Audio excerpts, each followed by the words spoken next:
Blanca López, que no para con las diligencias, esta vez operativo Green. Contanos, adelante, buenas tardes.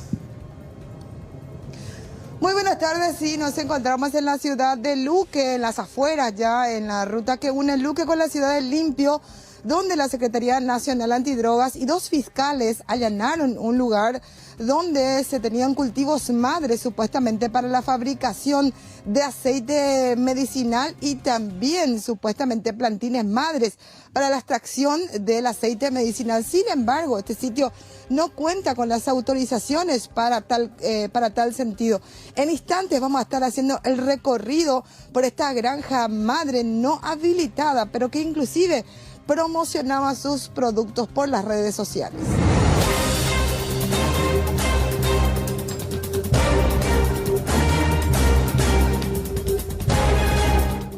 Ya está Judith Colexa también para darnos un adelanto sobre esto que ocurrió en Villa Elisa. Hablamos de un homicidio, Judith, ¿cómo estás?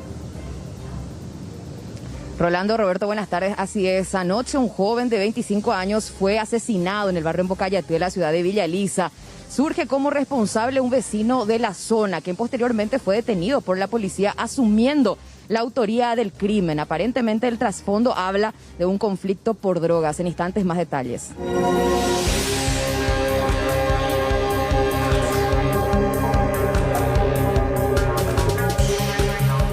A plena luz del día roban en local gastronómico. Con los detalles, Fernanda Chamorro. ¿Cómo estás? Buenas tardes. Adelante. Exactamente, ¿qué tal, Roberto? Rolando, el saludo también para los televidentes y vamos a estar hablando de esta situación a plena luz del día y con un cuchillo en mano, a rastras, ingresaba a este local gastronómico. Un solitario delincuente se llevaba varios objetos. Ya en instantes vamos a estar recorriendo la zona y mostrando cómo finalmente fueron víctimas de la inseguridad este sector bastante golpeado.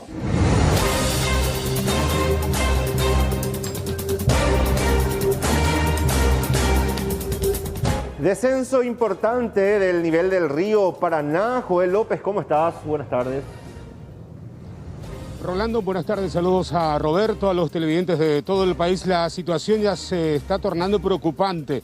La baja del río Paraná, que al inicio de esta semana registraba 4,22 metros, es decir, bajó 15 metros, teniendo en cuenta que lo normal tendría que ser 18 a 20 metros, ya afectando la navegabilidad y otras cuestiones. En minutos tendremos todos los detalles.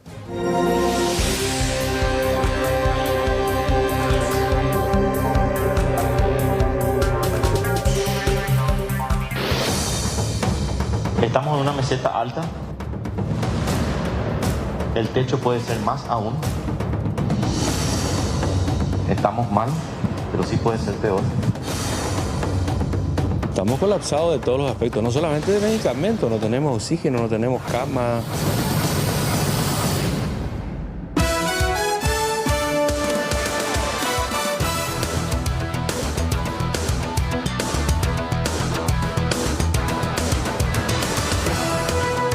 Bueno, Blanca López parece que quiere mimetizarse allí entre el follaje de marihuana. Estamos hablando de granjas, no precisamente modelos que operaban tanto en Itagua como en Luque. Contanos una nueva modalidad, incluso los anuncios se daban a través de las redes sociales, López. Bueno, hace bastante tiempo esta granja madre estaba operando, inclusive socializando en redes sociales el trabajo que estaban haciendo para sacar cultivos como el que estamos viendo. 3 plantines de marihuana en estas bolsas que tienen su nombre. Mira, acá vemos los capullos de buen tamaño.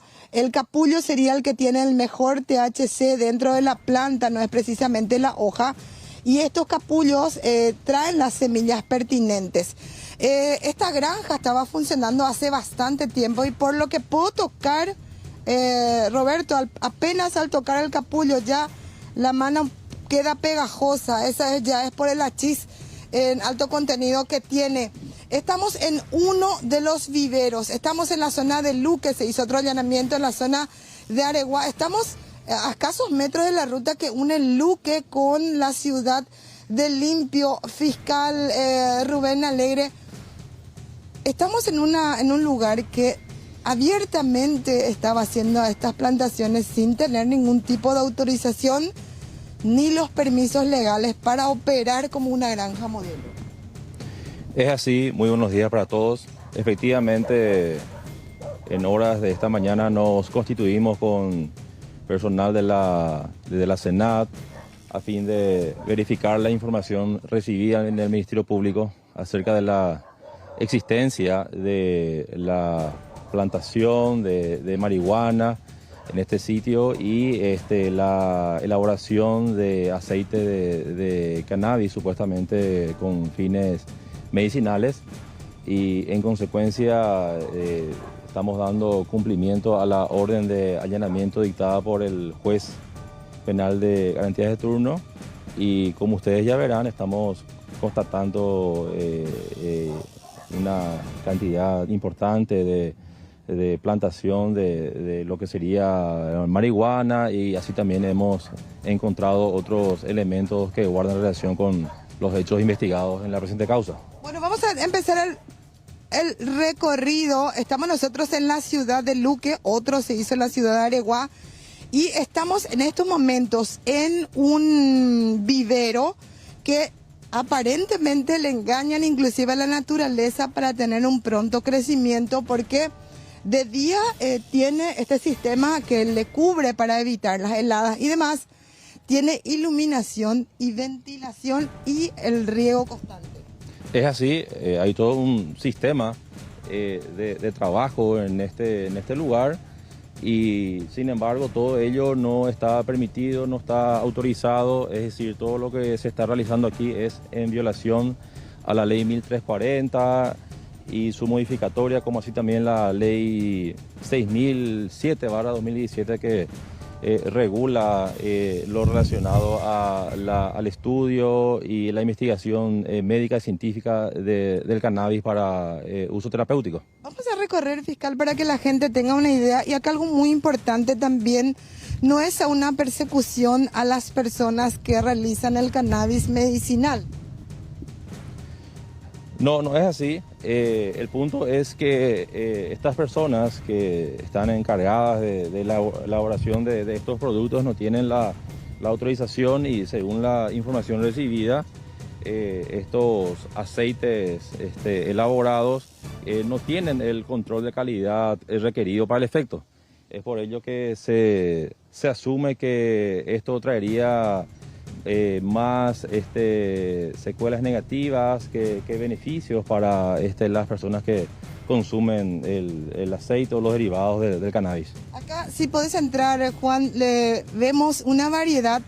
Nos decía el director de comunicaciones de la Senat que inclusive aparentemente estaban ofreciendo la variedad Gorilla Glue. Es así, esto se expone en las redes, se ofrece en venta de manera abierta, pero como dije, no tiene la autorización, la certificación, no tiene aprobado un estándar de calidad en cuanto a lo que se produce y se ofrece a la población. Ahí me llama la atención, izquierda, si podés irte, Juan. Roberto, nuestros recorridos durante muchos años de campos de cultivo, vemos una planta muy grande, esa parece la variedad 6 meses, por la altura que tiene, sin capullos aún. Sí, conocida como 6 meses, ¿verdad? Es una de las variedades que más se observa en los campos de cultivo, pero aquí ya bajo condiciones manejadas, ¿verdad? Que permiten el desarrollo de mayor potencial de THC y otros componentes psicoactivos.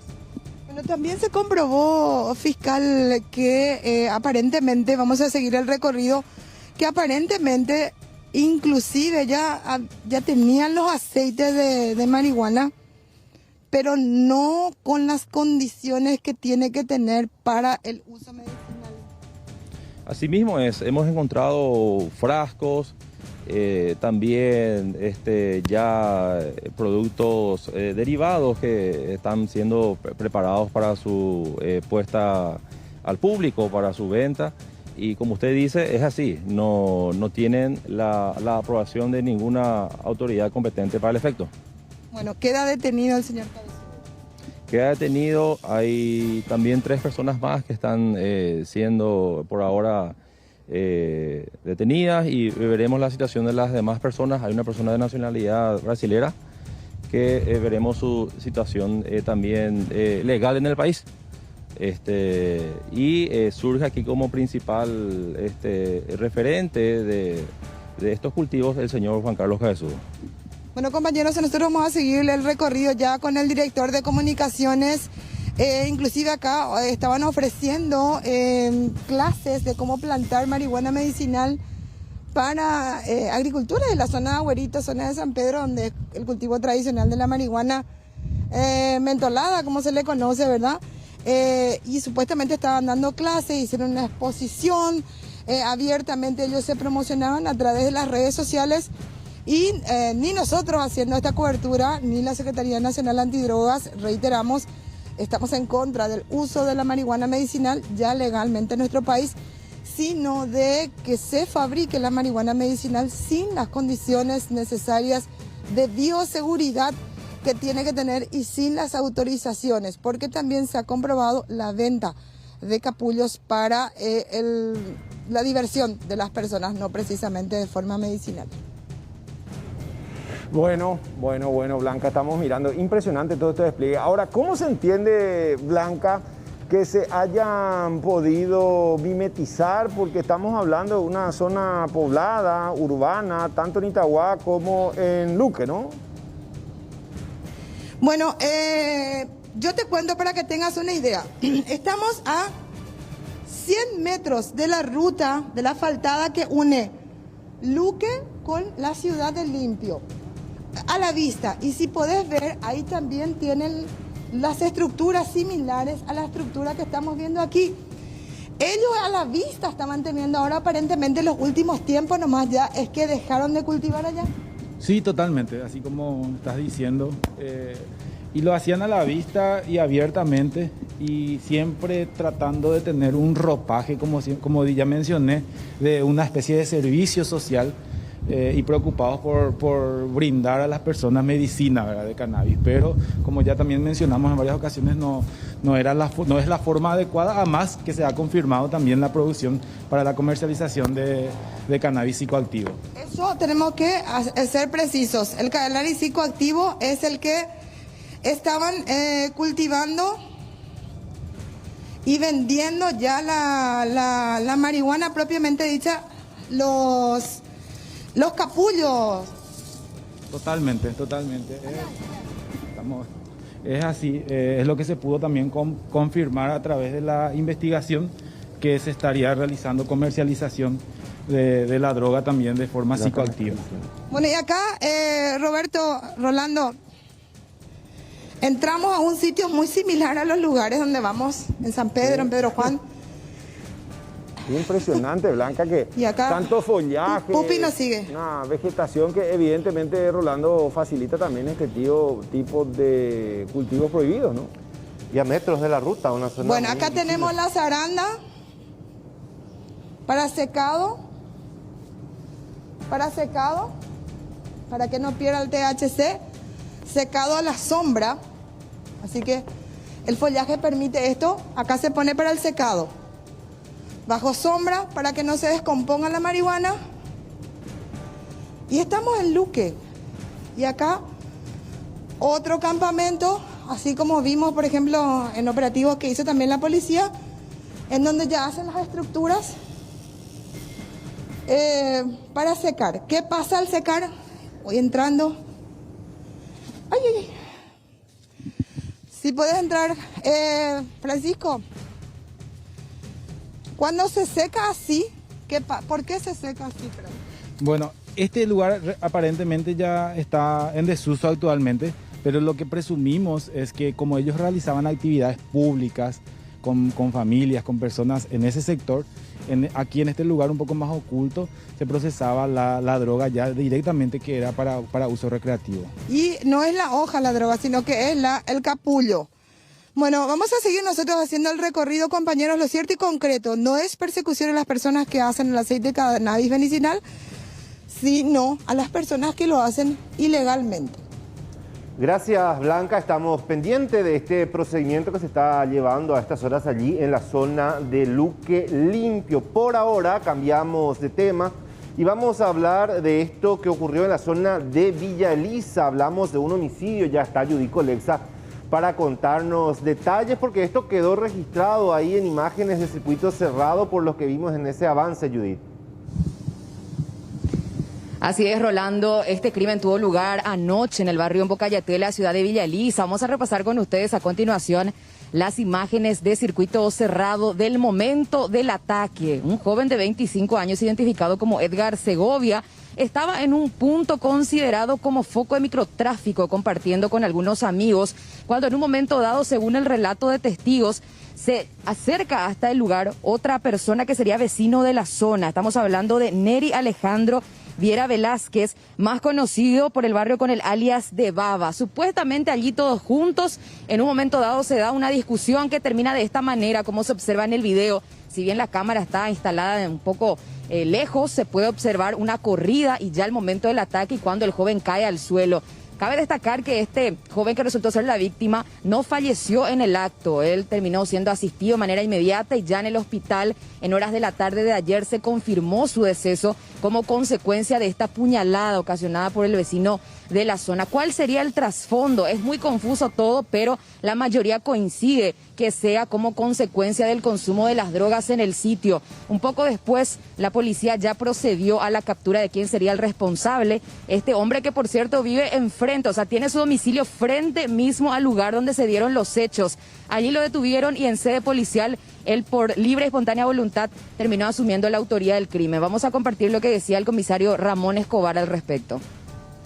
Que participaba en el lugar y que sí, fueron testigos muy cerca, a corta distancia de la persona de la víctima, ¿verdad? Donde ocurrió el hecho y que los mismos indicaron al autor del hecho y tanto como en el momento de la detención, él mismo confesó la autoría del hecho y que el arma homicida había arrojado en un yuyal muy cercano al lugar, ¿verdad? ¿Cuál habría sido el motivo del crimen? Porque estaban todos juntos compartiendo, tengo entendido.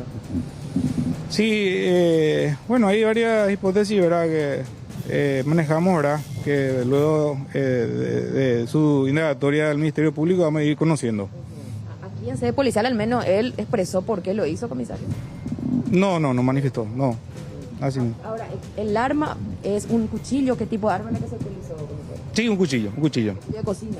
Un cuchillo, no, estamos buscando todavía con gente de criminalística y de homicidios. Esta mañana vamos a retomar la búsqueda con gente de criminalística. ¿La identidad de la persona fallecida, la víctima? Sí, tenemos identificado ya al autor del hecho, que se llama Neri Alejandro Viera Velázquez, alias Baba. Y la víctima sería Edgar Alejandro Segovia Portillo, de 25 años. Bueno, si bien en principio se dijo que supuestamente el responsable de este crimen era amigo de la víctima fatal, los familiares desmintieron esa posibilidad. También fuimos hasta el domicilio de este joven asesinado y su cuñado nos decía cómo fue que se dio exactamente el hecho.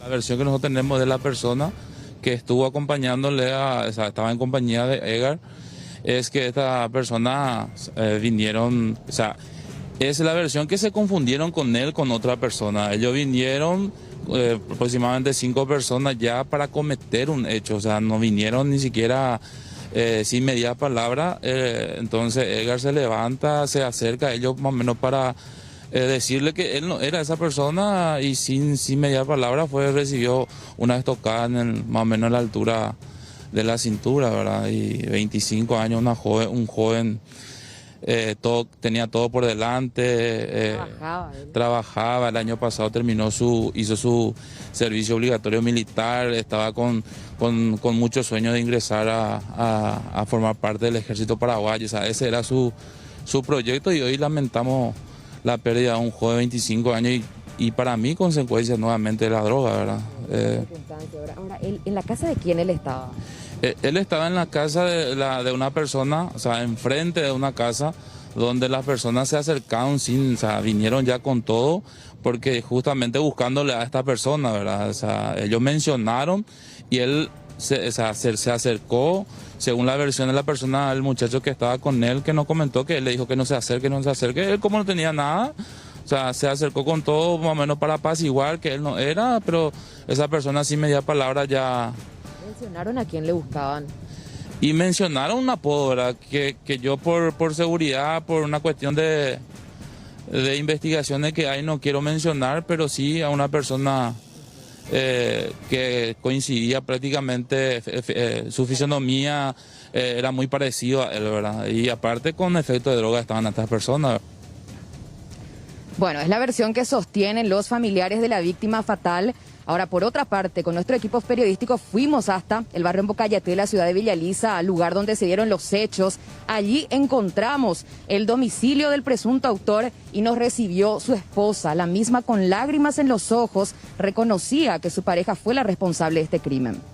No me confesó nada, se quedó mudo. ¿Qué le dijiste después cuando ya te enteraste de todo? ¿Que se entregue o intentó huir él? No, nada, él no se enteró lo que pasó, ¿verdad? Vino a su trabajo, se bañó y vino la policía y se entregó. O sea que él siguió su rutina con total normalidad. Él es como que no asimilaba lo que hizo prácticamente. Él no sabía lo que le hizo al muchacho. Él no pensó que le clavó nada. No sé, porque estaba bajo los efectos de algo. No, estaba tomado. Yo he visto, a mí me dijeron que estaba tomando en un lomitería con un muchacho. Y después el muchacho se fue y él vino. ¿No siempre anda armado? No, nada. ¿Y de dónde sacó él el cuchillo? Eso no sé, creo que le dieron, no sé. No sé dónde está el arma ahora. La policía dice que está buscando esa arma. Y la verdad que no he visto lo de esa arma yo. Ustedes tienen un hijo en común, ¿verdad? Sí, esa nena que te mostré, ese tiene 1 año, 5 meses. Y ahora está preso tu marido por ese hecho. Sí. ¿Qué pensás de todo esto, Rosa? Y la verdad que no, nada. Qué chocada. ¿No te esperabas algo así? La primera vez que él ataca a una persona así. Sí. Y ahora te quedas vos sola con tu hija. Muy fuerte, ¿verdad? Sí. Bueno, por cierto, los vecinos del barrio Embocayate aprovecharon nuestra presencia en el sitio para acercarse y hacer sus quejas pertinentes con documentos incluidos, porque tenían una carpeta donde contenían hojas y documentos firmados por la mayoría de los vecinos que presentaron ante la municipalidad para pedir una intervención urgente en este sitio donde estaban reunidos los jóvenes, que es considerado como un foco de microtráfico, ya que ellos responsabilizan a la persona que distribuye drogas, que vive allí, como la que ocasiona todos estos tipos de situaciones y hechos de violencia, porque allí ya se dieron varios tipos de ataques similares como este, y ayer se dio una muerte lastimosamente como consecuencia. Escuchemos lo que decía una de las vecinas al respecto. ¿Él ya tiene antecedentes? Sí, ya tiene, le agarraron ya él. Ya hubo allanamiento en su casa. ¿Con su familia? No, él no tiene familia acá. Tiene un hermano o 2 hermanos que son también que venden droga. ¿Qué tipo de droga? Vende crack. Lo más feo que puede haber, vende ahí. Y ya cualquier cosa que pasa me atropellan en mi casa, como soy la presidenta del barrio. Y a mí me atropellan y ya estoy harta de ello. Y yo me fui a hacer este documento en la municipalidad a ver si no me ayudaban.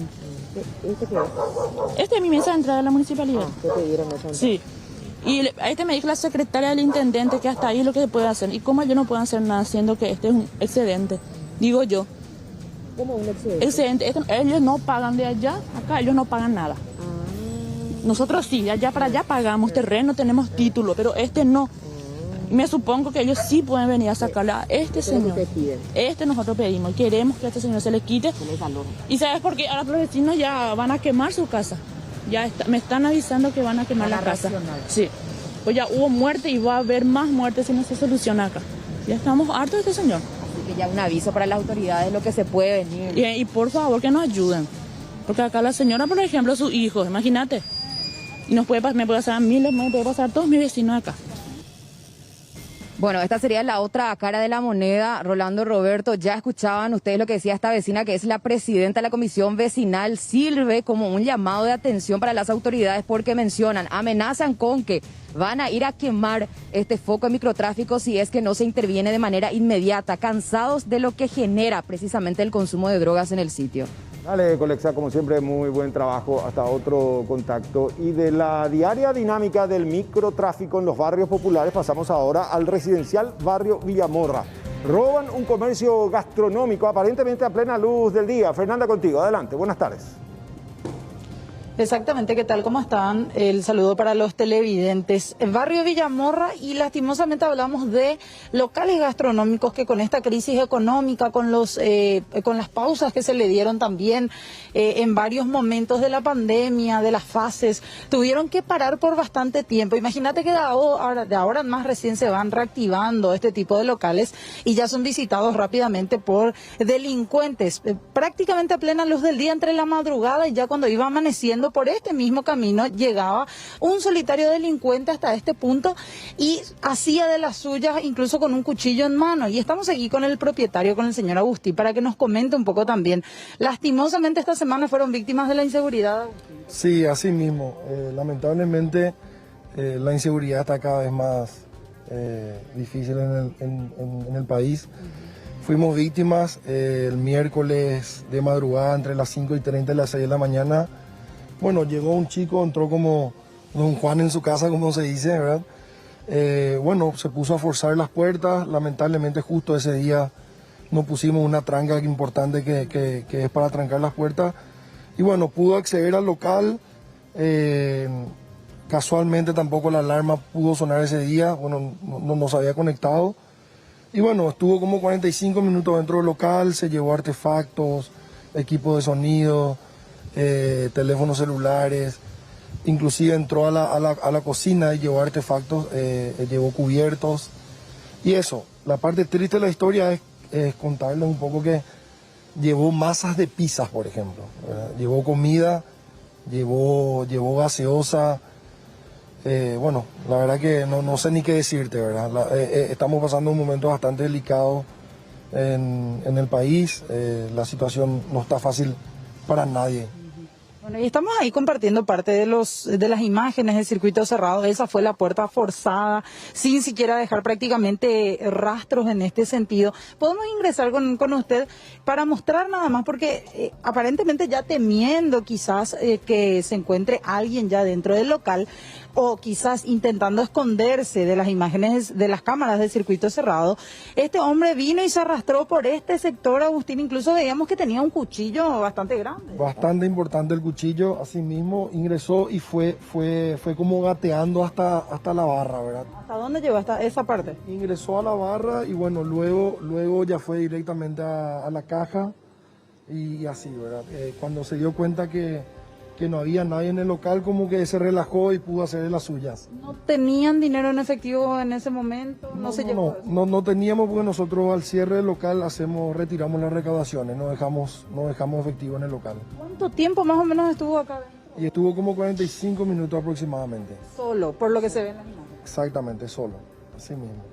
Bueno, ¿a cuánto calculan ustedes que asciende la pérdida? Ya porque veíamos que incluso teléfonos celulares...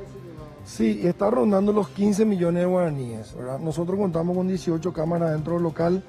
Estamos hace 24 horas mirando minuto a minuto todo lo que se llevó, pero bueno, sí, en todo momento aparece algo nuevo que no nos percatamos con las imágenes, ¿verdad?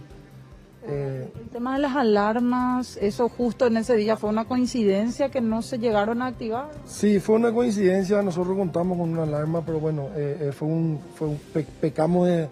tuvimos el error de cometer que justo no encendimos al cierre de la jornada del día anterior, ¿verdad? Entonces, bueno, eso justo nos jugó en contra también.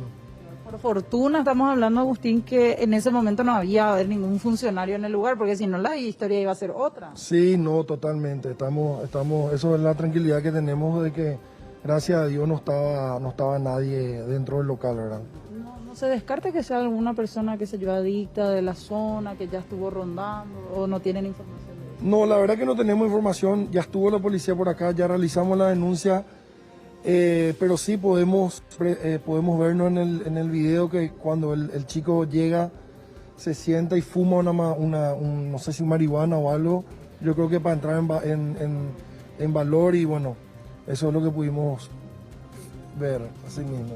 Muchísimas gracias. No, por favor, a ustedes, gracias. Bueno, imagínense, a 15 millones aproximadamente asciende la pérdida, teniendo en cuenta que son varios objetos de valor, algunos teléfonos celulares también que servían aquí a este local. Reiteramos, por un lado, la problemática de un sector, el gastronómico, tan golpeado por la crisis económica, y por otro lado también no podemos perder de vista el hecho de que se trataría de una persona bastante joven.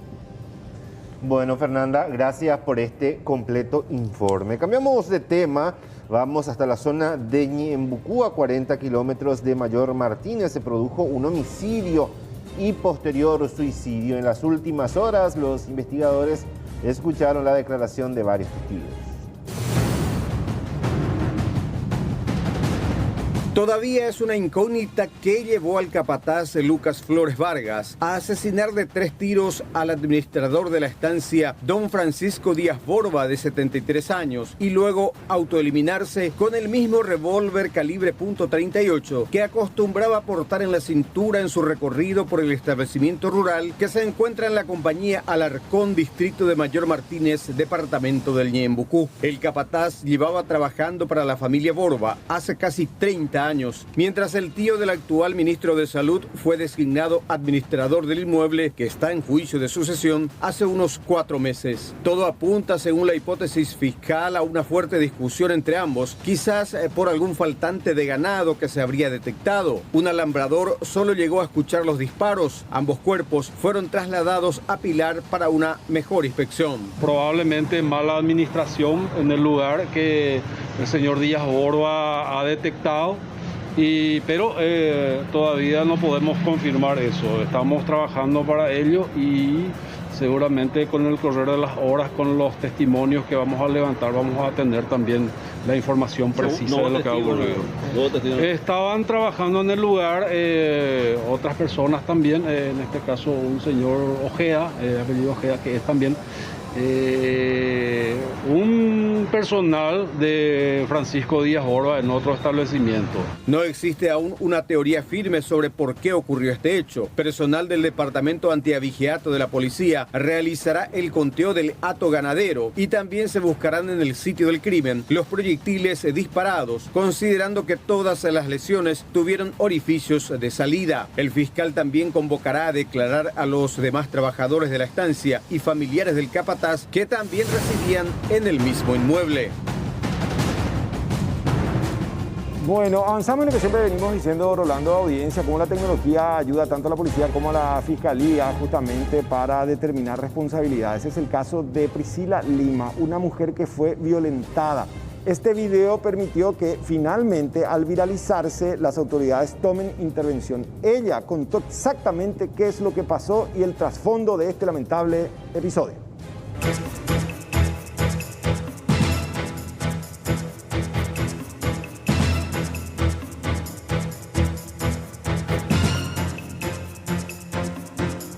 El pisero agresor.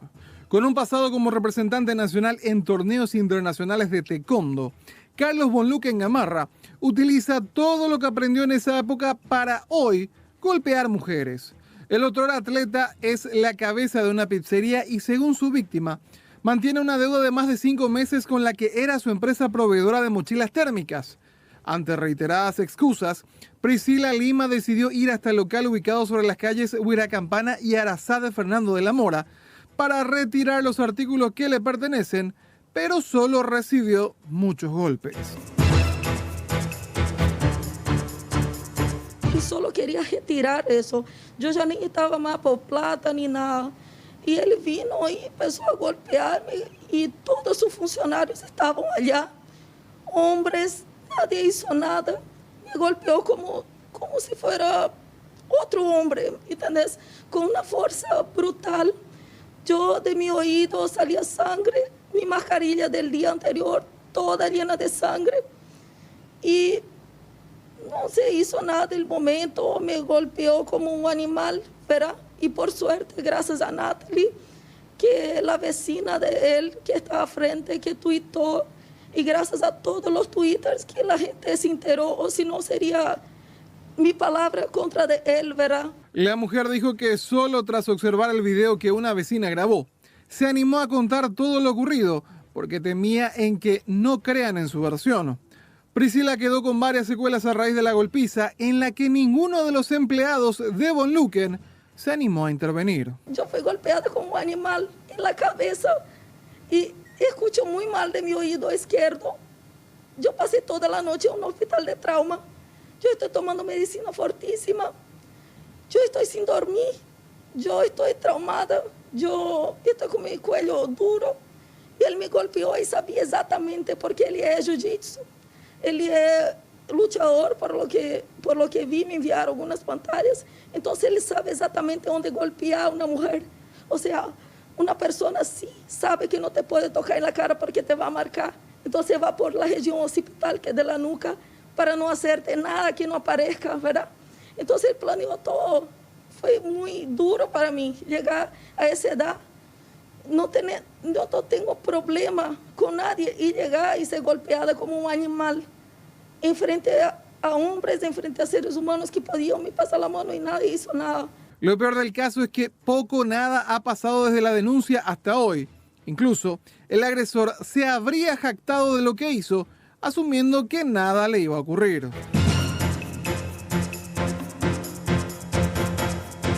Él dijo ayer que así se trata las mujeres. Habló en frente inclusive a un policía y estaba fumando cigarrillo normal. ¿Así te dijo a vos? ¿Así Sí, se estaba riendo de mi cara, yo llorando, sangrando mi nariz, y él se riendo, porque él es acostumbrado, la gente que pasaba, ¿verdad? Yo no sé nada de su vida, no sé su pasado, no me interesa, pero eso yo dejo en manos de la justicia, ¿verdad? Eso, yo no tengo nada que ver con eso tampoco, pero no sé nada de su vida. Él nunca me tiró ningún mensaje raro, fue totalmente laboral, entonces yo me fui sorprendida con su actitud también. Lo cierto es que el repudio en las redes sociales es generalizado y ahora se espera que la justicia haga su trabajo para que nunca más Carlos Von Lucken se anime a maltratar a ninguna mujer.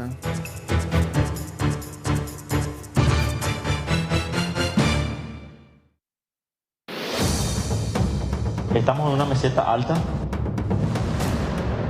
El techo puede ser más aún. Estamos mal, pero sí puede ser peor.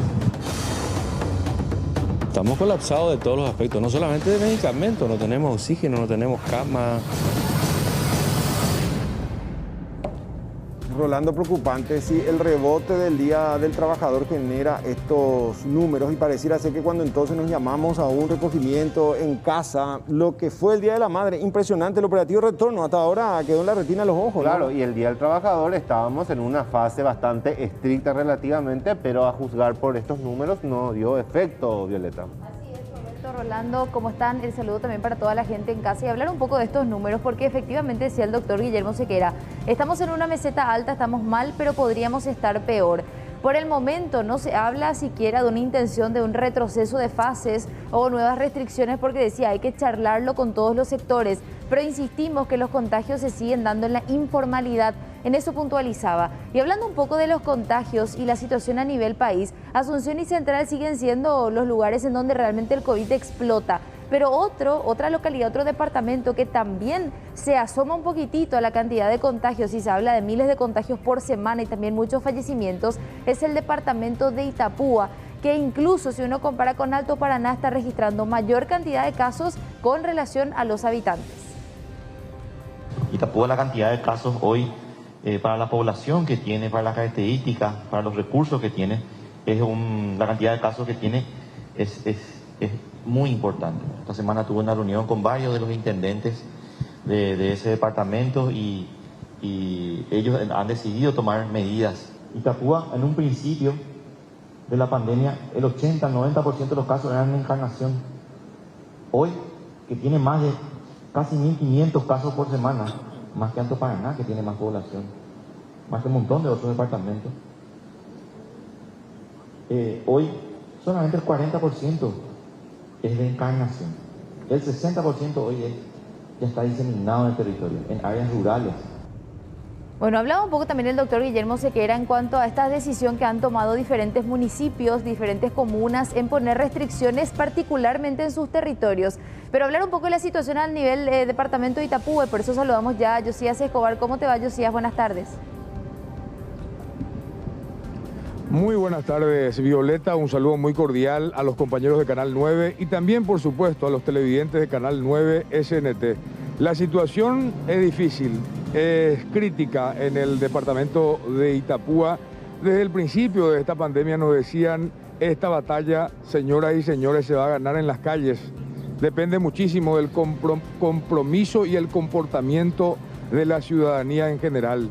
Los médicos hacen lo humanamente posible y hay que tener en cuenta también que siempre las necesidades son infinitas y los recursos limitados. Es preocupante la situación realmente teniendo en cuenta los números, la gran cantidad de aumentos de casos positivos de COVID-19 en el departamento de Itapúa y casos de víctimas fatales. 45 personas murieron la semana pasada en Itapúa por COVID-19. Parece ser un número pequeño, pero no, son 45 familias enlutadas. En lo que va de esta semana, más de 30 personas. Los médicos y los enfermeros, las médicas y las enfermeras no sienten el apoyo ciudadano debido a lo que se ve en las redes sociales, farras, festejos de cumpleaños. Los intendentes de Itapúa se plantaron tras la conferencia de prensa de los médicos en el Hospital Regional de Encarnación. El día viernes se reunieron los médicos de esta zona, brindaron una conferencia de prensa y exigieron o clamaron, mejor dicho, retroceder de fase, aplicar algunas restricciones, porque decían, nosotros ya no damos más, hacemos lo humanamente posible, pero esta situación es insostenible. El lunes, el ministro de Salud Pública y Bienestar Social, el doctor Julio Borba, le pide al doctor Guillermo Sequera a que venga el día martes a reunirse con los médicos aquí en Itapúa. Estuvo el doctor Sequera, habló con los médicos y esta es la situación. Acá ya nadie miente cuando dice el sistema de salud pública en Itapúa está colapsado. Cuando se dice ya no hay lugar, esta es la realidad. Nadie está mintiendo, ni creando, ni elaborando una película dramática. Esta es nuestra realidad. Entonces, la Asociación de Intendentes de Itapúa, que nuclea a los 31 distritos, tomó una decisión. Ellos debatieron, discutieron y dijeron, vamos a aplicar restricciones, vamos a prohibir actividades físicas, actividades sociales y deportivas, mejor dicho, actividades sociales, deportivas y políticas, por lo menos por 10, 15 días. Tenemos la entrevista con Javier Pereira, intendente de Cambireta. 8 distritos asumieron esta decisión. Tomamos la decisión de cooperar entre los intendentes la posibilidad de sacar resoluciones de suspensión de actividades, en este caso que no sean muy importantes, como por ejemplo reuniones vecinales, encuentros deportivos, actividades en donde haya aglomeración de personas. Nosotros, también es importante aclarar, nosotros no hemos hecho ninguna resolución de fase 0, esto está totalmente fuera de sí. En la capital del país dijeron que hemos hecho resoluciones de fase 0, nosotros no le prohibimos a nadie trabajar, no le prohibimos a nadie circular por la vía pública, absolutamente ningún tipo de decisión de ese tipo está al alcance de un municipio. Por lo tanto, sí, lo que está al alcance, de acuerdo a la ley orgánica municipal, nos ampara suspender todas las actividades deportivas, religiosas, todas las actividades culturales, todos los encuentros informales, que hay mucho por todos los barrios, lo cual esa resolución se está acatando en un 95%. Hay escasez de medicamentos, la realidad también de muchos municipios acá en Itapúa. Bueno, estamos colapsados de todos los aspectos, no solamente de medicamentos, no tenemos oxígeno, no tenemos cama, por la cantidad de personas infectadas y caídas que necesitan una atención médica, la cantidad de lugares habilitados para internación, no hay caso, ni los lugares privados ni públicos.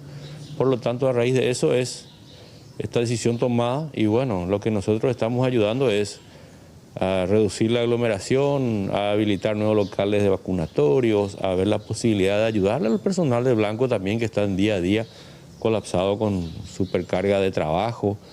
Entendemos que la ciudadanía misma, la población está con poca paciencia, la gente quiere encontrar a quién le va a culpar. Bueno, esta es la situación, es lo que describía el intendente municipal de Campiretá, Javier Pereira, miembro de la Asociación de Intendentes de Itapúa. La preocupación también por la escasez de espacios ya en los hospitales. Estamos con el doctor Heleno de la 7ª Región Sanitaria, doctor Heleno Arévalos. Es crítica la situación, ustedes llamaron a una conferencia de prensa, no sienten el acompañamiento de la ciudadanía, decían en la conferencia, en otras palabras, se sienten abandonados, haciendo lo humanamente posible para salvar vidas. Sí, así mismo. La semana pasada, en un intento desesperado prácticamente por miembros del equipo de salud de la región, nos vimos obligados a hacer una reunión con todos los intendentes acá del departamento, y más que nada pedirle si es que se podía hacer alguna reglamentación o elaborar alguna ordenanza para tratar de restringir más lo que es el tema de las salidas sociales, porque ahí es donde se está viendo que es el principal foco de infecciones contra este mal que estamos teniendo ahora. Y nosotros prácticamente estamos desbordados en lo que es la parte de internaciones, falta de camas, falta de respiradores. Todos los días la gente nos llama para tratar de conseguirle en algún lado algún tipo de cama, ¿verdad? Entonces, en ese intento desesperado, convocamos esa reunión, y de paso hicimos una conferencia de prensa para instar a la población, y más que nada implorarle a la población para que nos ayuden, porque nosotros prácticamente nos sentimos abandonados por lo que es el acompañamiento social. La semana pasada, 45 personas fallecidas, o sea, esto va aumentando y eso genera preocupación por lo que pueda suceder en los próximos meses, doctor. Claro, estamos en lo que se llama epidemiológicamente en nuestra segunda ola y nos sentimos desbordados. Y ahora más que nada la lucha está en lo que son en los hogares. La gente tiene que saber comportarse. Si es que va a compartir, tiene que saber compartir. En realidad nosotros no llegamos a prohibir no es totalmente la prohibición. Eso es lo que justamente el doctor Sequera vino también a explicarnos, ¿verdad? Que no es justamente hacer una prohibición total, sino enseñarle a la gente cómo comportarse. Entonces, eso es lo que le pedimos a la gente, que traten de asumir esa responsabilidad en las casas, y si es que va a hacer algún tipo de acontecimiento, entonces que sepan comportarse, porque vemos que ahí es el brote, y a partir de ahí se va replicando lo que son en los hogares, en las diferentes burbujas que cada uno va teniendo. Mucha fuerza, doctor, ¿eh? Cuando se dice ya no hay lugar, no hay lugar, no hay por ahí más espacio. No, ya no hay lugar ni para los amigos, ni para los vecinos. Estamos totalmente colapsados. Gracias, doctor, muy amable. Les quiero pasar algunos datos, estadísticas. En Encarnación, en el hospital respiratorio, se tienen 9 camas de terapia intensiva. Las 9 camas están ocupadas. 9 camas de reanimación. Allí están 9 pacientes intubados. 103 en sala común, 103 camas ocupadas. 9 en terapia intermedia con equipo de alto flujo. Las 9 camas están ocupadas. Esta es la realidad en el departamento de Itapúa, y ya los médicos habilitaron en los pasillos sillas, sillones, sofás para tratar de asistir y salvar vidas. De eso se trata, compañeros.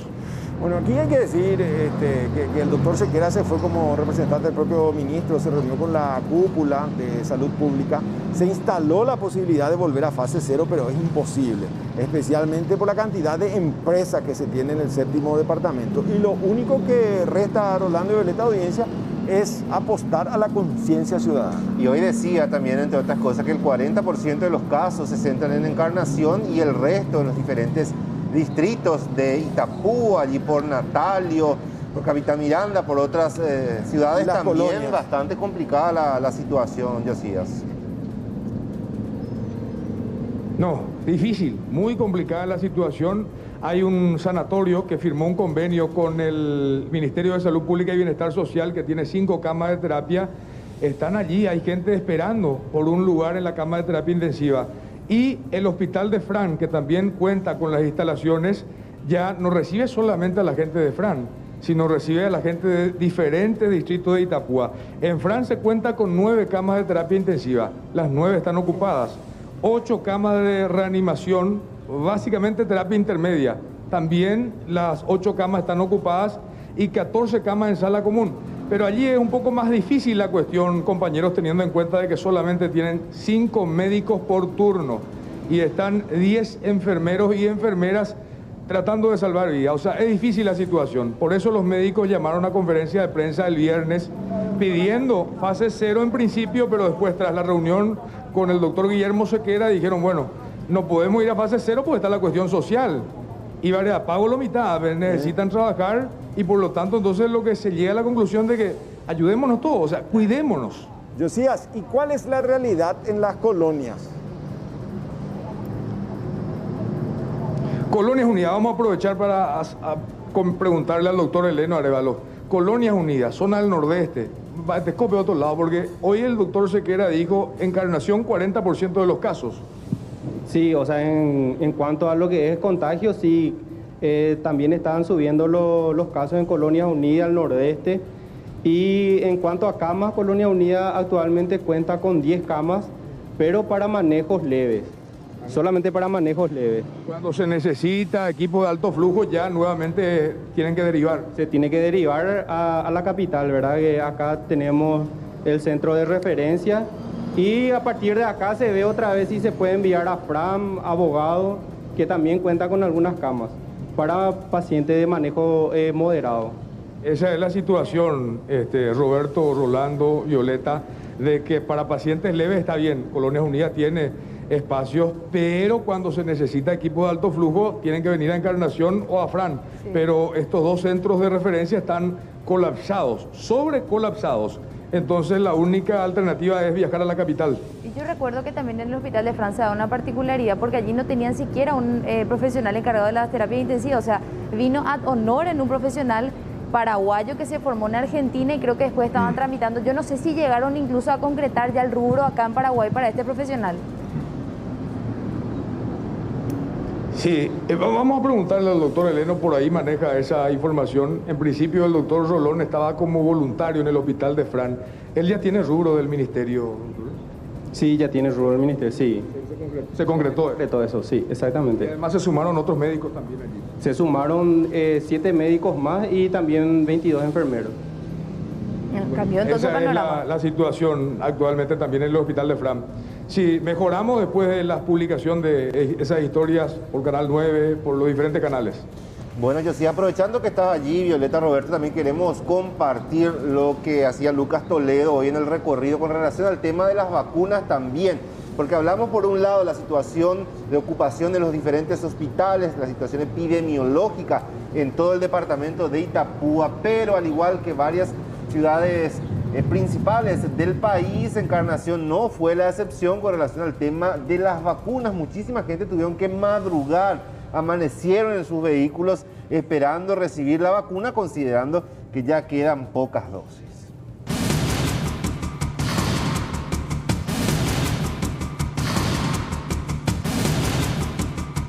Muchas personas se quedaron sin las vacunas a pesar de la larga espera. Por esa razón quedaron a dormirse en el centro cívico, en el Octovac habilitado en Encarnación, con la esperanza de que hoy sí puedan ya conseguir las anheladas dosis.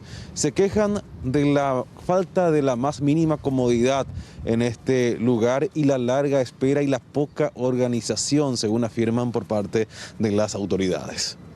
Y ya estamos indignados porque nos vamos al hospital regional, nos dicen una cosa, no, allá en el centro cívico venimos acá, no por orden de cédula, no por fecha de nacimiento, así te tienen, es una tomada de pelo. Nosotros estamos cumpliendo la norma, acá no se está politizando nada. En el caso de tu mamá, por ejemplo, vino ayer, no consiguió desde nada. el lunes estamos, desde el lunes. Nos vamos y nos dicen no por orden de cédula, por terminación 2, no porque su terminación es tanto. Dejamos el día siguiente, nos vamos, no, nos dicen que teníamos que sacar número a la mañana porque tantos números más se dio. Y nosotros nos fuimos a las 12, no, ya no había caso. Vinimos acá, ayer justamente vinimos otra vez y estuvimos de temprana hora y ¿sabes qué pasa? Cierran acá la vacunación a las 12, hasta las 1 tuvimos que esperar, nos corrimos a la fila. Estamos esperando un poco de cordura también de la gente que maneja esto y solamente respetar lo que ellos mismos establecieron ayer. Darle prioridad a los que están esperando hace tiempo. Ahora, en el caso tuyo, ¿hoy viniste o qué día viniste? Yo desde el lunes estoy, el lunes, el martes, ayer estuvimos otra vez hasta las 3, las 4. Por la falta de comodidad y por la constante aglomeración de adultos mayores en el Hospital Regional de Encarnación, mudaron el puesto vacunatorio hasta este polideportivo del distrito de Camburetá, que también recibió a una gran cantidad de adultos mayores que estaban con la esperanza de ser inmunizados. Año 16. 66. 66. ¿Está la esperanza ya con la... ¿Conseguí cotidiana? ¿Ya estamos lejanos? Estamos a las 7, las 6 y pico. ¿Se vieja no? Tú sé que digo yo con la hora de número. Estamos prosiguiendo con la campaña de vacunación. Ya lo que es el Hospital Regional de Encarnación clausuramos por una cuestión ya de bastante dificultad en esta fase de la vacunación por las incomodidades. Ya queríamos ver un lugar mucho más amplio donde pueda tener acceso para que la gente pueda esperar, sentarse, estacionar. Y bueno, encontramos este polideportivo acá ya en el distrito de Camburetá, donde fue cedido gentilmente, y agradecer al intendente Pereira por la rápida gestión para poder nosotros acceder ya desde hoy. Una mejor organización y un mejor aviso es lo que solicitan los adultos mayores para evitar estas largas esperas durante la semana en los puestos vacunatorios de la capital del departamento de Itapúa.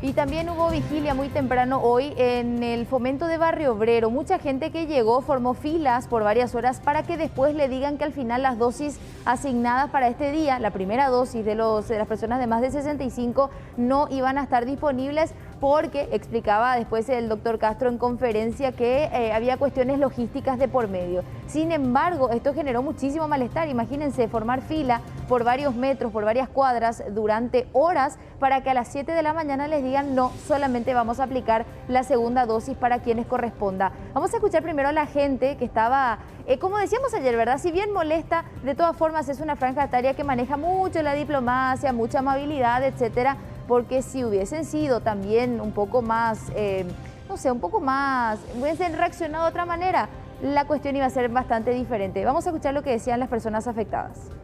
Ayer vinieron los de la SEM, prepararon todo, trajeron todo lavamanos, prepararon porque hoy iba a seguir. Iba a continuar. Y sí, pero nos encontramos que no hay nada. Hoy ya no arrancó. O sea que es una, no sé, te hace ver que están haciendo algo, pero al final llega el momento de la verdad y te encuentras con esta sorpresa. ¿Qué terminación de tu número de 6? 6. Sí. Hoy correspondía 6-7. 6-7. Y no sé cómo era. Ayer, no sé, podía haber pedido que me vacunen ya, porque vine con mi esposa, podía haber pedido, pero... ¿Por qué le trajiste a tu señora? Sí. ¿Y ella sí recibió? Sí, ella sí, sí. ¿La primera dosis? La primera ¿Qué dosis. vacuna o Covaxin? No me acuerdo. Uno de los de AstraZeneca creo que fue. Sí. Pero ella sí, no. Falta información. Bueno, es lo que decía una de las personas afectadas. Y vamos a escuchar ahora lo que decía el doctor Héctor Castro, director del PAI, precisamente al respecto, porque él decía, fue una cuestión logística y tiene mucho que ver con el famoso Ultra Freezer, pero con otros detalles más. Es verdad que al iniciar la jornada no tenían dosis y la idea que se presentaba era redireccionarlos a otros vacunatorios como se está haciendo en otras regiones. Sin embargo, ante esta situación que ya habían muchas personas aguardando, entonces por esa razón se volvió a hablar con el equipo de vacunadores y con las autoridades del hospital y de esa manera instalar nuevamente toda la logística en relación a esta vacuna. Si fuese de otra plataforma, la reanudación hubiese sido mucho más ágil. Que manejar esta vacuna en particular implica muchísima logística, no solamente recursos humanos, sino que también de un tiempo para vacunar. Como tienen una demanda ya establecida, no solamente para vacunas de segunda dosis, sino que también vacuna contra influenza y vacuna del programa regular, es por eso para instalar esta situación en un espacio reducido es lo que se estaba evaluando si convenía o no, por eso es que se dilató el reinicio. Pero tiene que ver con esa situación, ¿verdad? Bueno, es lo que explicaba entonces el doctor Héctor Castro. De igual manera, eso no quita el malestar que ya generó esta mañana, ¿verdad? Porque hoy al mediodía recién se subsana la situación. Es así, Violeta, tras el Pirebaí al arranque, las horas de manoseo y todo cuanto se pudo haber dicho, aparentemente se está regularizando la situación en Barrio Obrero. Está ahí Mariano, contanos, adelante, buenas tardes. Hola Roberto, ¿cómo estás? Hola Vigo, saludo a todos los televidentes. Y 9 de la mañana aproximadamente, así como le explicaba la señorita González, llegaba nuevamente ese contenedor, esa conservadora con las vacunas aquí y en este momento efectivamente se sigue con esta jornada de vacunación aquí en el local del Fomento de Barrio Obrero. La gente ciertamente sigue esperando, se trata de hacer esto de manera ordenada. Es un lugar bajo techo pero abierto y con ventilación. Queremos compartir con ustedes, Vigo, don Roberto y televidentes, el momento en que llegaban las vacunas. Y van a ver ustedes la emoción, los aplausos incluso de la gente cuando nuevamente llegaba ese lote de vacunas para poder inmunizar a la población aquí en zona de Sajonia, otros barrios también aquí de la capital. Este video grabado la compañera Clara Martínez y compartimos con ustedes.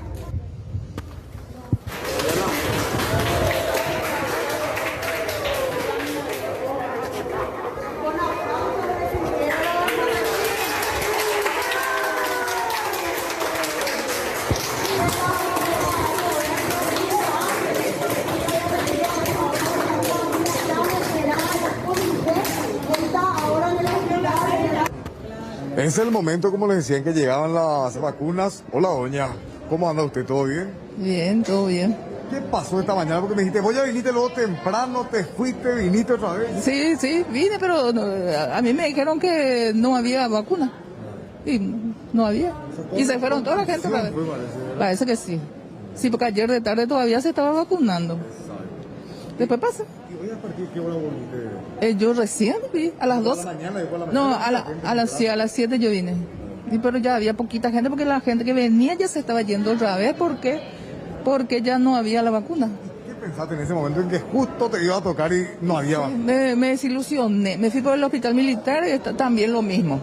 Entonces me desilusioné, pero dije, no, yo creo que va a ser posible, por lo menos esta semana que viene. ¿Te avisaron que había sido sí se va a vacunar acá? Ahora sí me avisaron, sí. ¿Y qué estás esperando ahora tu turno, verdad? Ahora estoy esperando. Okay. Ya gracias, me va doña. Por nada.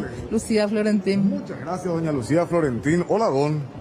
Va a ir con la portina acá. Y por aquí es amigo. ¿Ya vacunaste? Sí, nosotros que tuvimos hoy a la mañana. ¿Qué es lo que pasó esta mañana? Y esta mañana y nos avisó de la primera dosis, lo que se van a aplicar, no hay para la segunda dosis solamente. Y eso es lo que pasó, y era a las 4 de la mañana, nosotros ya nos vimos todos. Y ahora vinimos, me llamó mi señora otra vez por teléfono y llegamos ahora juntos. Sí, desesperante fue esta mañana, porque después comenzaron a arrestarle a las enfermeras, no, ellos no tienen la culpa. Sí, claro, comenzaron. ¿Dónde sos? Yo acá soy de Tacumbo. Sí. ¿Y cómo te mueves? ¿En moto, en vehículo? No, a pata, papá, a pata.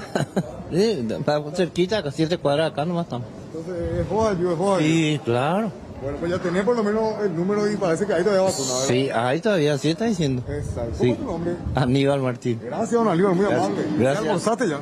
Sí, ya va. ¿Almorzaste antes de venir? Antes de venir, ¿qué vamos a hacer? Muchas gracias. Voy a conversar un poco acá con la gente justamente que está organizando la vacunación. Hola, una consulta. ¿Tu nombre?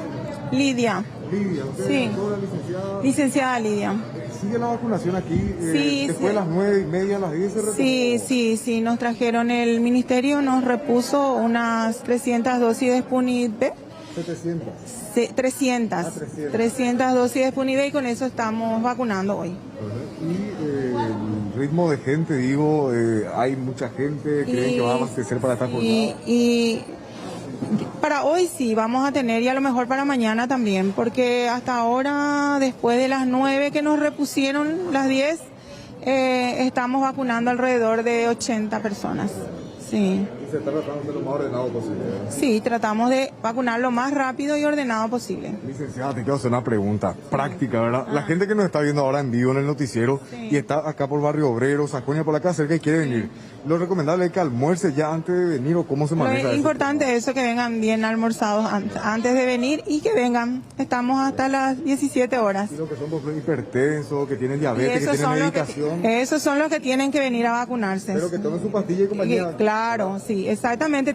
No se suspende ninguna medicación para la vacunación. Gracias, licenciada. Nada, Muy hasta amable, luego. Muy amable. Entonces ahí está el dato, compañeros.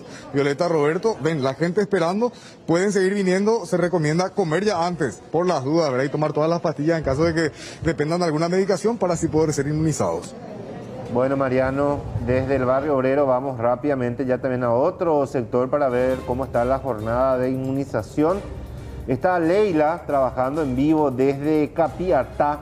¿Cuál es el panorama a estas horas de la siesta, Leila, con relación a la inmunización? ¿Todavía hay vacunas? ¿Qué tal, Rolando, Roberto? Todavía hay dosis disponibles aquí en el vacunatorio de la ciudad de Capiatá, específicamente kilómetro 25, ruta número 2, este vacunatorio que fue habilitado hace poco y bueno, ahora ya mermó la cantidad de gente porque bueno, teniendo en cuenta que ya llegamos al horario del mediodía también y luego ya se acerca el turno de la tarde, digamos, según lo que me estaban mencionando los profesionales aquí es que vacunan al menos a 600 personas al día y a esta hora ya van más de 400 las que se están inmunizando.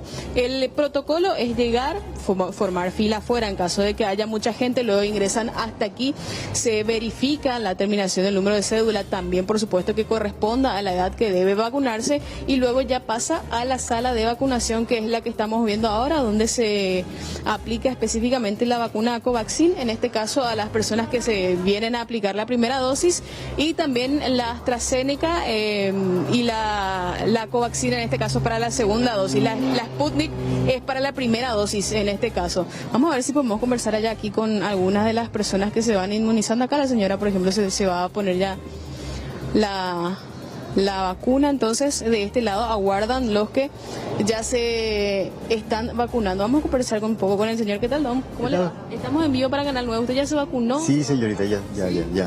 ¿Qué tal la organización? Y vamos a decirle aceptable, porque a lo mejor la primera vez, todas esas cosas, ¿verdad? Sí. Y hay que esperar. ¿Esperó mucho? Y 2 horas por ahí. Vino a formar la fila también. Total, sí. Después pasamos acá y acá esperamos. Y ahora ya le queda esperar nada más para luego retirarse. Según las indicaciones de los doctores. Tiene que esperar más o menos media hora, no digo. ¿Y su segunda dosis cuándo, señor? Y dentro de 30 días me dijo. Dentro de 30 días. Sí, señor. ¿Aquí otra vez? Y me supongo, sí, claro. ¿Verdad, señor? Tengo 67 años. 67, ¿es su nombre? Juan Vera. Muchísimas gracias. Don Juan, el señor que ya se aplicó también ahora la primera dosis entonces de la vacuna, gente de la Cruz Roja también que estaba aquí de repente ayudando un poquitito también lo que tiene que ver con la organización y bueno, toda esta es la gente que ya se aplicó, entonces la dosis, vamos a ver si podemos hablar acá con el señor. ¿Qué tal, don? ¿Cómo le va? Estamos en vivo para Canal 9. ¿Su nombre? Rubino Morales. ¿Usted ya se vacunó, señor? Sí, ya me vacuné. ¿Hace cuánto más o menos? Reciencito. Recién, entonces va a esperar todavía media hora. Sí, media hora. Sí. ¿Qué opinas de la vacuna contra el COVID, señor? ¿Tuvieron que convencerte vos mismo por...? Yo estoy convencido que... 68 años. Gracias, señora. Bueno. enseñé también que ya se acaba de vacunar. Entonces, según lo que nos estaba comentando acá la licenciada León, es que también llega gente de otros distritos donde ya quedaron sin vacunas, llegan hasta este punto para aplicarse también. Y por supuesto se aplica también la segunda dosis al personal de Blanco, que todavía queda por completar, digamos, esa etapa de la inmunización. Entonces, ahora al menos bastante tranquila la jornada aquí en el vacunatorio de la ciudad de Capiatá. Gracias Leila, muy amable. Y en contrapartida, ¿verdad? Lo que veíamos en otras localidades, que sí veíamos mucha afluencia de personas. Vamos a actualizar un poco los datos, los números y por sobre todo también hablar de la terminación de cédula que hay que tener todavía en cuenta para hoy y también para el día de mañana, ya sábado, para ir cerrando la lista de terminación de cédula. Hoy viernes la terminación a tener en cuenta es 6 y 7 y mañana sábado 8, 9. Aseguran que para mañana todavía van a quedar vacunas, así que a alistarse e ir bien temprano. Domingo y lunes, todos los que hayan quedado pendientes de vacunación. Ahora vamos a compartir un poco también algunos datos, algunos números en cuanto a personas vacunadas. A la fecha, el total 237.556, que representa el 3.2% de nuestra población. Las personas que han recibido la primera dosis, 190.323, que es un 2.6%. Y las que han completado ya el ciclo de las dos dosis, 47.233, un 0.64%. Personal de Blanco, en el total de las personas vacunadas, representa el 81.467 y la ciudadanía ya a los adultos mayores, 156.089 personas. Compartimos la siguiente placa. Y vamos a hablar un poco también ya de el resumen de lo que se daba ayer, 20 de mayo. La primera dosis, las personas que recibieron primera dosis, más de 8.200 personas y la segunda dosis, 2.719. Hoy decía el doctor Castro que las vacunas circulantes hoy son 25.000. O sea que con esto ellos dicen, aseguramos que llegamos para mañana, incluso puede aguantar un poquitito más para las personas que hayan quedado pendientes de vacunación. Y por supuesto también vamos a hablar del resumen en cuanto a edades y cantidad de vacunas que se han aplicado en las diferentes franjas que se han ido habilitando. Por ejemplo, de 60 a 64 años, hasta el momento, 4.561 personas e involucra ya esto evidentemente a las personas que están en cama, en situación de cama o discapacidad severa. De 65 a 69 años, fíjense qué alto el número, 25.552.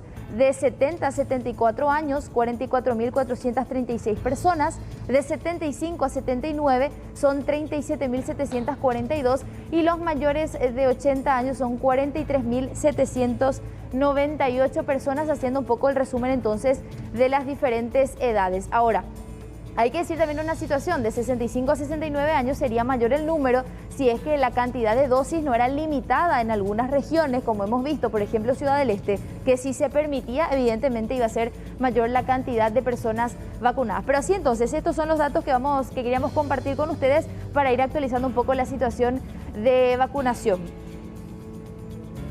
Vamos a, bueno, ahí está entonces lo que decíamos, las franjas diferentes de edades. 0.64. Podemos volver a esa placa si les parece. Me llamaba la atención porque estamos bajísimos en las personas que recibieron ya las dos dosis.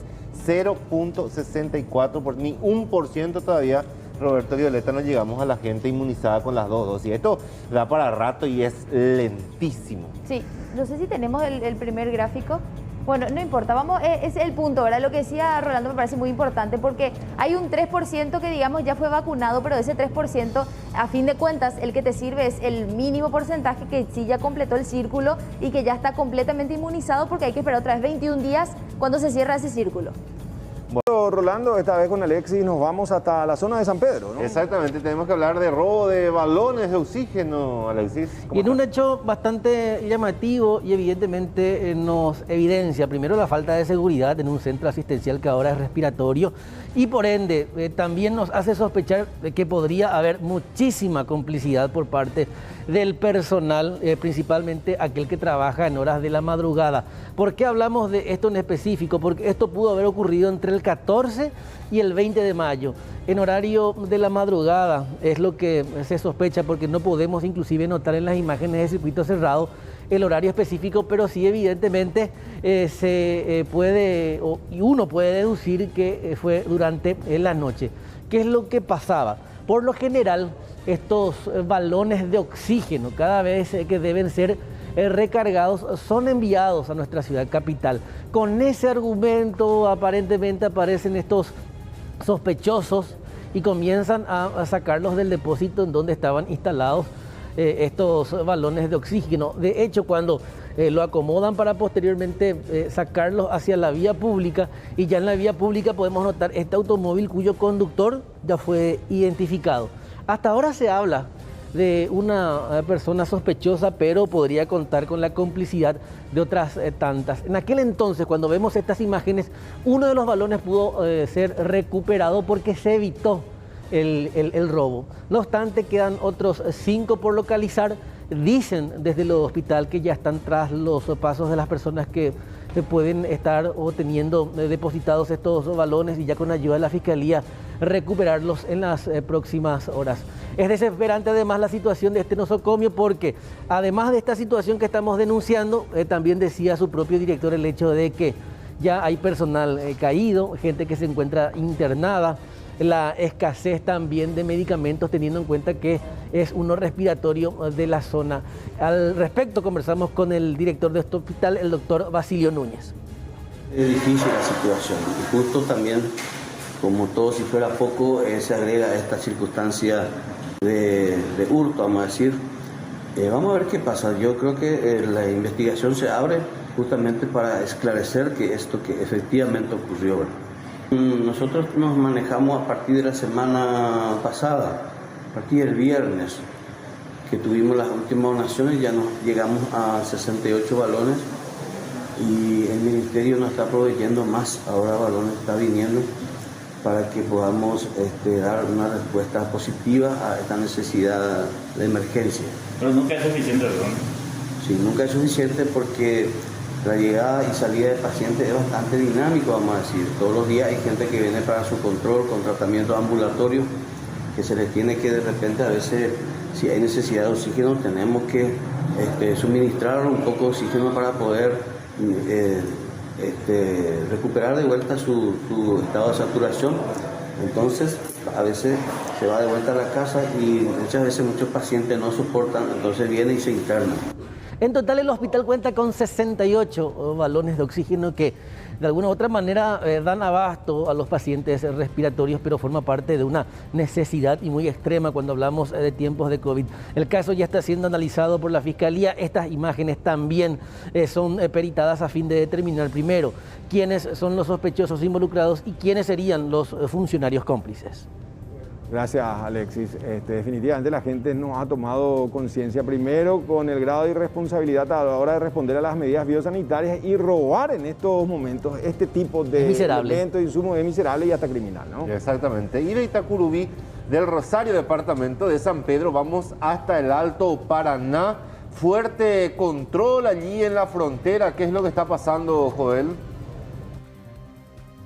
Rolando, ¿qué tal? Saludos a Roberto, a los televidentes del Sistema Nacional de Televisión. Es así, esta jornada prácticamente fue paralizada la actividad sobre la pasarela internacional, el Puente de la Amistad, debido a fuertes controles en el lado brasileño. Nadie pudo ingresar sin ser controlado. No solamente el PCR negativo, sino todas las documentaciones fueron exigidas en la jornada de hoy. Los mototaxistas, los trabajadores de la vía pública, aquellos que circulaban sobre la pasarela caminando, también fueron verificados por los agentes de la Receita Federal. Un fuerte control, ellos mencionaban de que es de rutina, y prácticamente Ciudad del Este se paralizó debido a las largas filas por varias horas, y aparentemente este estilo de operativos van a continuar en la frontera a fin de evitar el contrabando, el tráfico de armas, el ingreso ilegal de personas, y también de poder sacar de circulación a delincuentes que están siendo requeridos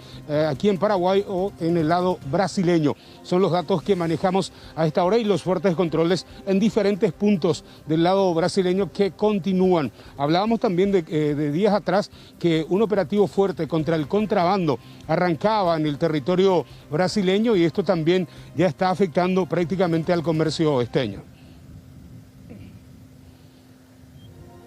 Y hay que hablar también de la situación que se va generando aquí en la parte de Alto Paraná. Ustedes hablaban de la jornada de vacunación, una jornada intensa se vivió nuevamente.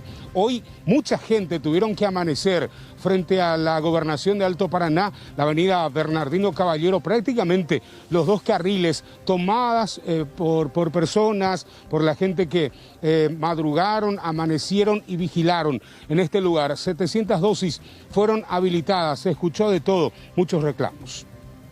Él me dijo, vení el sábado 7, 8, ¿verdad? 8, 9 sábado es. Y yo tengo 8, no vení el viernes, me dijo, porque yo me operé en el corazón, pues. Sí. Y yo quiero saber, para no estar, llevarla acá. ¿Tenés tu número? ¿Te dieron algún número? Tengo número acá, pero para los 177 tengo. Yo quiero saber si me... Pero a mí me toca mañana, pero ahí que el doctor me dijo, vení el viernes. ¿Por qué? No vení el viernes porque yo me operé el corazón, pues. Por eso mismo no sé. Eso es lo que quiero saber si me da... ¿Desde qué hora estás acá? ¿Cómo? ¿Desde qué hora estás acá? Desde las 5. Bueno, la jornada fue intensa, ustedes pueden observar mucho nerviosismo, hay personas que aguardaron por varias semanas o varios días ser inoculadas, pero hasta el momento no alcanzaron las dosis. Esa preocupación que continúa porque mencionaban que el fin de semana las personas que no pudieron van a ser inoculadas, pero hasta el momento no se cuenta con esa cantidad de dosis, compañeros. Vos sabés que, Joel, lo que se percibe desde este lado al menos es que fraccionan sus dosis, limitan la cantidad de vacunas o para ir extendiendo y que no se note la falta de dosis en un momento dado. Eso es al menos lo que se ve. Porque hay gente que ya se fue por segunda vez para vacunarse y todavía no puede. Yo creo que esa falta de sinceridad conspira, porque ¿qué ocurría si el miércoles a la noche salía el ministro Borba en conferencia de prensa en cadena nacional de televisión de radio a decir, miren, esta es nuestra realidad? Creemos que vamos a llegar hasta mañana. Vamos a abrir un paréntesis del viernes al martes. Creo que la ciudadanía iba a entender, pero esto es jugar con la ilusión, que te va, que sí, que no. Evidentemente lo que vos decís es probable que esté ocurriendo. Eso de alargar el cuero, la goma, hasta que después finalmente se suelte, con la intención de unir al lunes, claro, ¿sí?, la posibilidad real de llegar a una vacunación masiva. Bueno, Joel, y aprovechando que estamos allí, ya nos adelantaba al comienzo de la situación del río Paraná, se registra una importante reducción en su nivel. Bueno, según los datos, 4,22 metros era hasta el lunes. Hoy por lo menos podemos hablar de que el descenso es un poco mayor, de 15 metros en lo que va de esta semana. El río Paraná, el caudal normal debería de estar entre 18 a 20 metros. Ustedes están observando en las imágenes las condiciones en las que se encuentra el cauce. A esta hora por lo menos es lo que estamos observando. El descenso de las aguas se viene registrando desde el año pasado prácticamente, porque estamos hablando de que cerrábamos el año con 9 metros, al inicio de abril bajó a 5 metros y luego alcanzó un leve repunte de 7,5 metros, pero después nuevamente la curva desciende y esto es la realidad que estamos teniendo ahora, ya afectando la navegabilidad, afectando también la producción de energía eléctrica y bueno, un ambiente bastante preocupante en esta parte del país observando el caudaloso río Paraná, compañeros. Impresionante, sí, realmente. De hecho que preocupa y mucho, Violeta, porque convengamos que Paraguay tiene 2 ríos muy navegables, que un importante sector del comercio se mueve por allí. Y finalmente cuando desciende, evidentemente que esto conspira y mucho, especialmente con los números que de por sí ya vienen alicaídos en plena pandemia, ¿no? Exactamente. Gracias, Joel. Y hablando de eso, queremos ver cómo va a estar el tiempo, porque ayer ya hablábamos. Esta vez los funcionarios de la repartición estatal estuvieron por la reserva del Maracayú, pudieron constatar un tremendo, grave daño ecológico contra especies nativas. Fue notificado un ciudadano brasileño aparentemente responsable del hecho ilegal. En la última intervención llevada a cabo por los técnicos del MADE, se pudo constatar unas 60 hectáreas de desmonte en una propiedad colindante con la Reserva Biosfera del Maracayú, trabajos que fueron realizados ya entre los años 2019 al 2020, según las imágenes multitemporales, y que ahora se observan están totalmente cultivadas. En el periodo 2019 al 2020 se realizó un desmonte de área boscosa. Una superficie aproximada de 60 hectáreas y se constató ahora de que esa área cuenta ahora ya con cultivo agrícola.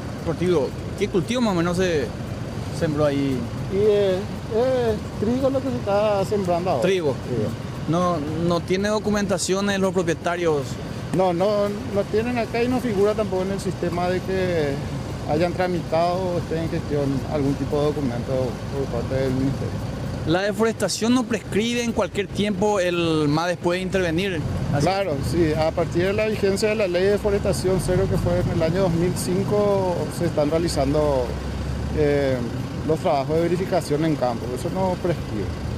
Ustedes a través de la Dirección de Geomática trabajan para, a través del sistema satelital, determinar todos esos delitos.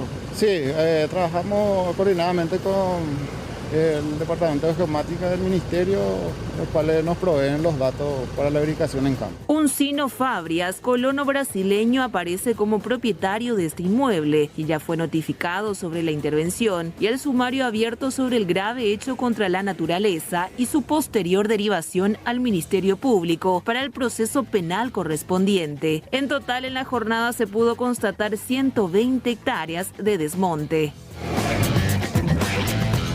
Seguimos hablando un poco de la situación del COVID a nivel nacional, porque hoy en conferencia también mencionaban que hay 205 personas que están esperando camas de UTI, y esto guarda relación también con el aumento, pero impresionante, que hubo ayer en cuanto a los contagios. Días anteriores 160 y pico, hoy ya 200 personas esperando. Y hablando precisamente de eso, las variantes. Finalmente ya en nuestro país se está analizando la secuenciación y también se tiene el resultado de algunos estudios que se mandaron al exterior por sobre todo. El resultado van a conocer ahora. Hay la circulación bastante amplia de la variante de Manaus de Brasil y también la británica. Por otra parte, no deja de preocupar el ingreso de la variante India a Brasil, que podría generar alguna otra oleada de muchos contagios. Y vemos que a partir de febrero tenemos las primeras variables registradas, las variables de preocupación. Obviamente, la brasileña fue la primera que ingresó. Y cómo eso fue creciendo en un porcentaje en marzo, y hoy podemos decir que más del 90% de todas las muestras que se llevan a secuenciación o hacemos algún tipo de PCR que nos detecta potencialmente una VOC, una variable de preocupación, más del 90% de lo que circula en nuestro país son variables de preocupación. Principalmente lejos, la variante brasileña, Manaus, la P1, y en segundo lugar, mucho menor, la variante británica. Ayer recibimos informaciones de que la variante de la India fue detectada en Maranhão, eso es al norte del Brasil, ¿verdad?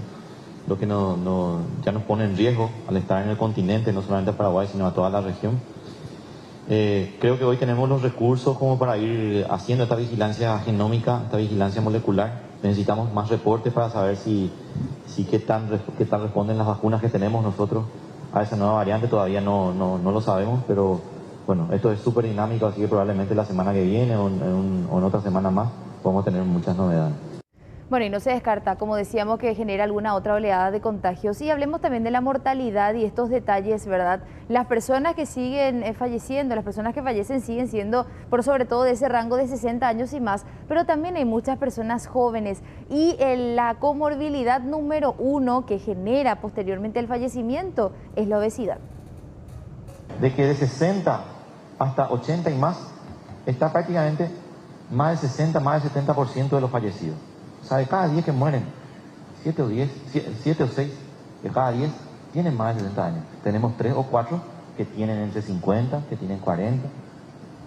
¿Sí? Hay un 15% que tiene entre 50 y 59. Hay un 7% que tiene entre 40 y 49, y así. Y la mitad, siempre la mitad de la mitad. 3%. Es cierto, la mayor cantidad de casos se da entre los adultos jóvenes, en este grupo. Mueren menos en ese grupo, es cierto, pero mueren. Y está marcado en rojo lo que está en segundo lugar, la obesidad y el sobrepeso. En primer lugar sale enfermedades cardiovasculares y ahí inmediatamente sale diabetes. Pero si nosotros entramos a los datos, vamos a ver que el que tiene enfermedad cardiovascular también tenía obesidad. El que tiene diabetes también tenía obesidad. Estos eran los que tenían solo obesidad. Entonces, dentro de todo, si analizamos bien los datos, el primer factor de riesgo de la gente joven es la obesidad. Bueno, complicada la situación realmente, Rolando, Roberto, no hay que bajar la guardia bajo ningún sentido, sobre todo con estos detalles que estamos conociendo, las diferentes variantes que circulan y así también, por ejemplo, un factor determinante como la obesidad. Por otra parte, mencionando el tema de las restricciones que decíamos más temprano, decía el doctor Guillermo Sequera que se va a analizar en el comité, evidentemente, los resultados que tengan otros países en cuanto a restricciones para eventualmente tomar la decisión acá también. De hecho que las restricciones ya se adoptaron hace 2 semanas atrás, se volvió a restringir muchas cosas, pero finalmente no se reflejó en los números porque vamos en aumento constante por lo menos. Claro, aparte que ahí hay que agregar el grado de irresponsabilidad ciudadana, o sea que no sencillamente partir de la premisa que no hay vacunas, que no hay insumos, sino que evidentemente de qué sirve la restricción en los papeles cuando nos quedamos en la gramática pero no avanzamos en la práctica. Lo de la Argentina, eso sin duda, son 9 días, toda una potencia económica a nivel mundial que igual se retrotrae, van a meterse otra vez a una suerte de fase 0 y decía Sequera, muy explícito, muy didáctico como en la explicación, que no se descartaría tampoco esa posibilidad porque hoy por hoy la aldea está globalizada, o sea lo que ocurre en Mozambique